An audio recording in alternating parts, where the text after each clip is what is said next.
early age, when life was just starting to bloom in my mind, that I will not allow any one of my students to be done to any one of my students. We all have a future.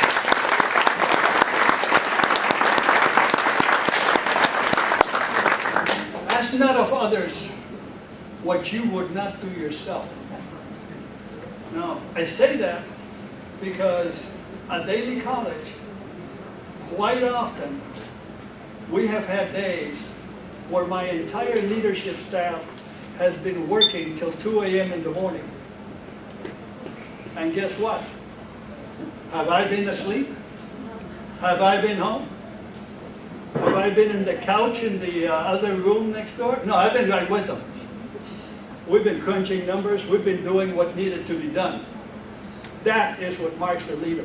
One who takes and is willing to put their shoulder to the wheel to make things happen. You also have to be willing to embrace change. That's one of the most important things that we have to deal with in this day and age. Because the information technology revolution is indeed just that. It is a revolution. Unfortunately, we have not been able to foster the infrastructure of values to the youth of today to such an extent that they have it palpable within their hands. And they need to be able to have that infrastructure in order to be able to understand all of the stuff that is coming at them through the web, through the tweeters, through everything else that my daughter enjoys so much in the texting. And that's one of the things that we need to promote through our education. But, so all of this is with an infrastructure of active listening, communication, fairness and justice in dealing with staff, with their staff problems. And let me tell you, if you think that running a college is easy, it's fun, but easy it ain't. When you have 17,125 students, 861 staff members, there is a possibility for something wrong to happen every nanosecond of the day. And guess what? It does. And you are the arbiter of each and every one of them. Because at the end of the day, the buck stops right here. Because when something goes awry, then I get a call from the chancellor. I haven't had a call from the chancellor in 5 years. Thank you. But most of all, you have to be a collaborator. A collaborator who recognizes the work of subordinates. Because this is also your achievement. And most of all, a participant.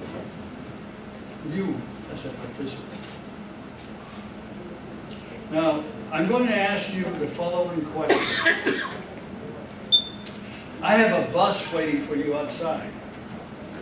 Okay. Imaginary bus. All right. Now, the bus does not have a label in the front that tells you where the bus is going. It doesn't say downtown Chicago. It doesn't say LaSalle. It doesn't say Melrose Park. It just has no label. By the way, the cost is $225 for everybody. It's the same. How many of you would get on that bus? No takers? How many of you would get on that bus? Well, that's the point of the story.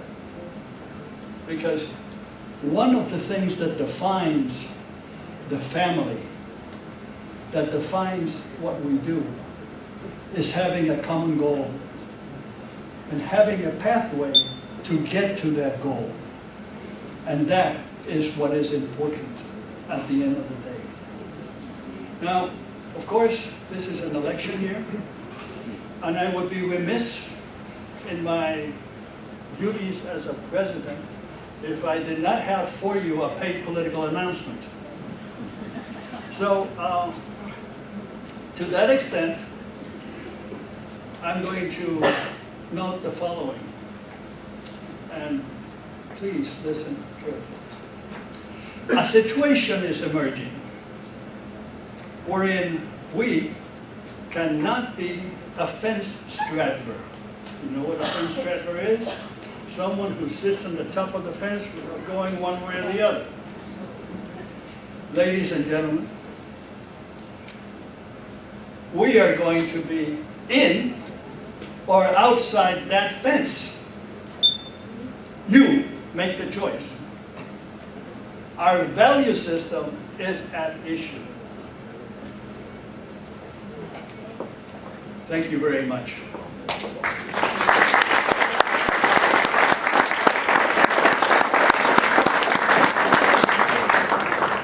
Unas palabras para los hispanoparlantes. Cuando yo empecé mi carrera no como académico, sino cuando empecé mi carrera en los Estados Unidos, mi padre se acababa de mudar de Puerto Rico a Fort Leonard Wood, Missouri. Él era un coronel médico en el ejército norteamericano y así empezamos. Cuando llegué allí me interné inmediatamente en una escuela pública que se llamaba Waynesville High School. Y en Waynesville yo era único. Era el único que se parecía como yo. Y tenía un acentito que se podía cortar con un machete. Y entonces todavía se quedaba el resto por el otro lado. Tanto así que se me reconoció por muchas cosas y entonces allí, como pasa siempre en high school, pues tomé una serie de exámenes de aptitud. Y por favor, no malentiendan esto que voy a decir ahorita, pero entre esos exámenes, cuando llega el resultado, la consejera me dice: José, estos exámenes dictan que tú serías un buen carpintero. Y no lo malentiendan, por favor, porque el carpintero es una profesión bíblica y es muy honorable. Pero esto no tiene nada que ver con eso. Esto tiene que ver con esto de que las aspiraciones de José Aybar en aquel momento, creada por su padre, era de ser médico. Y ahí empezó un proceso de falta de confianza que me llevó hasta lo último. Me desgarró. Yo nunca le conté sobre eso a mis padres, se murieron sin saber. Así de fuerte fue. También al salir de Puerto Rico se me había diagnosticado con epilepsia. Gracias a Dios, eso fue una cosa que a los 33 años ya se fue de mi cuerpo y no he tenido desde entonces. Pero tenía dos cosas que iban en contra. Una era el desgarre que me ocasionó lo de la carpintería, y la segunda, el efecto de la epilepsia, que es fuerte, porque uno no puede manejar, tiene que estar tomando píldoras para controlarse. Así es que no podía ser médico, que era lo que yo quería como profesión. Todo el futuro que tenía por el frente se desvaneció, se hizo espuma. Bueno, resultado que esto creó en mí un don de peleador que no iba a dejar que nadie me dijera lo que iba a hacer, que yo iba a determinar mi futuro. Entonces, de ahí en adelante empezó la pelea por crearme en lo que soy ahora. De ahí en adelante también vinieron ciertas oportunidades, ¿no? Y voy a hacer un resumen bien rápido. En el 2002 se me dio la oportunidad de venir aquí a Chicago a un proceso de selección para la presidencia de Richard J. Daley College. Y el canciller me dice: doctor Aybar, no le voy a otorgar la posición de presidente, pero tenemos otra oposición de vicecanciller asociado académico, y entonces usted puede tomar esa posición y cuando venga la próxima presidencia, pues esa será suya. Entonces yo dije: perfecto. Le pregunté al canciller: ¿y qué posibilidad de éxito tendré yo en esa posición? Y me dice: un 65%. Entonces me di cuenta, estaba en el elevador cuando me di cuenta del cuento, que sí, era 65% de posibilidad, pero eso quiere decir que había 35% de fallar también. Así es que eso no me puso nada de contento. Bueno, seguimos y pasan 2 años y me llama el canciller y me dice: doctor Aybar, esta tarde vamos a Daley College y usted va a empezar allí como presidente. Y yo dije: perfecto, ahí vamos. Ya, este es el momento de mi vida, ¿no? Entonces el día pasa, la noche pasa, el mes pasa, el año pasa y nada. Así es que yo desempaqueté las cajitas y seguí mi vida, tenía una buena posición, caminando. Entonces al segundo año después de eso, en la misma época se me dice lo mismo. Y entonces ese día yo dije: no, yo no voy a empacar. Y me quedé muy quieto en la oficina. ¿Todo pasó igual? Nada. Entonces, el tercer año, en el 2009, el canciller me llama de nuevo y me dice: ahorita vamos para allá, para Daley College. Yo dije: muchas gracias, y me fui a mi oficina y no hice nada, no empaqueté, nada. 1 hora después estaba el chofer de él y me dice: vamos, la limusina está abajo, vamos a Daley College, usted ingresa allí ahorita.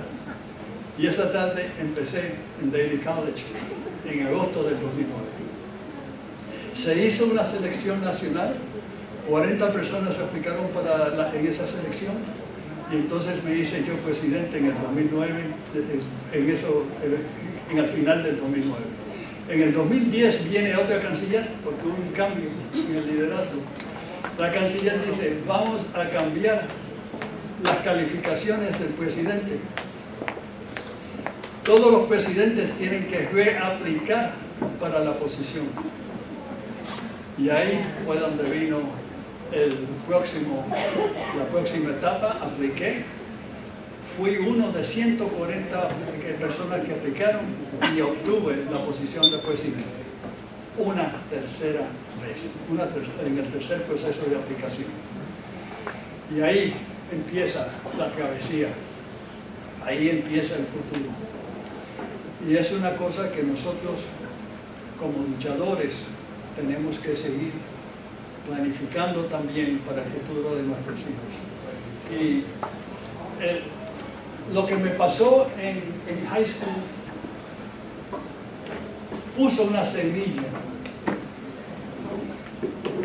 que está conmigo todavía, y es esa fuerza y dedicación al concepto de justicia social. Porque es eso que me promueve a mí a trabajar por el futuro de los estudiantes de nosotros, para el futuro de la diversidad que somos aquí en los Estados Unidos. Así es que ahorita, para ya empezar a cerrar, tenemos una situación nacional en que estamos en un proceso electoral. Y no estamos en una situación que nos podemos quedar al margen de la verja, parados o sentados encima de la verja. Estamos en una situación que o estamos adentro o estamos afuera. Todo depende de su participación en este proceso. Gracias.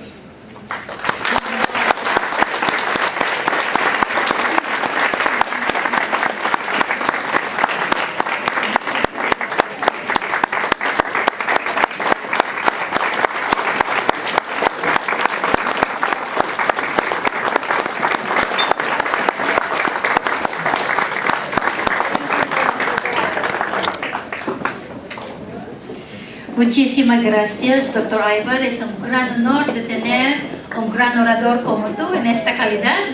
Y ahora ya estamos listando para bailar. Pero antes de este baile tenemos una presentación súper especial de St. Mary Cell. Con esta voy a devolver el micrófono a nuestra maestra de ceremonia, la señora Blanca López Martínez.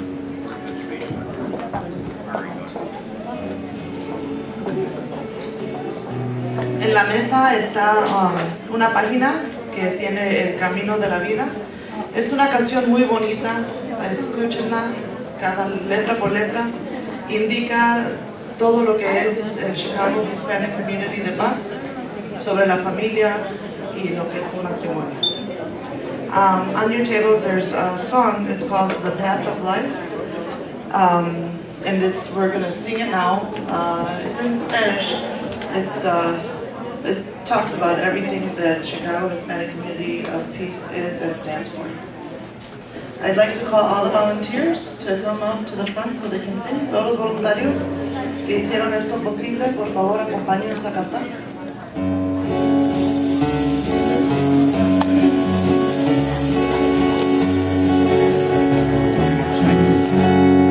Deprisa como el viento van pasando los días y las noches de la infancia. Un hombre no repara sus cuidados mientras sus manos frequen la distancia. Después llegan los años juveniles, los nuevos amigos, el colegio, el alma ya define sus perfiles. Y empieza el corazón de pronto a cultivar un sueño. Y broto como un manantial, al cielo es el primer amor. El alma ya quiere volar, y vuela toda una ilusión. Y aprendemos que el dolor y la alegría son la esencia permanente de la vida. Y luego cuando somos dos, en busca de unidad, formamos una nueva amor, refugio que se llama hogar. Empezamos otra etapa del camino, un hombre y una mujer unidos en la fe y la esperanza. Los frutos de la unión que Dios bendijo alegran el corazón con su presencia. Así se quiere más a los hijos, son la colaboración de la existencia. Después cuántos esfuerzos y resbalos para que no falte nunca nada, para que cuando crezcan lleguen lejos y pueden alcanzar esa felicidad tan anhelada. Y luego cuando ellos se van, algunos se deciden adiós, el frío de la soledad golpea nuestro corazón. Es por eso, amor mío, que te pido, si llego desde la vejez,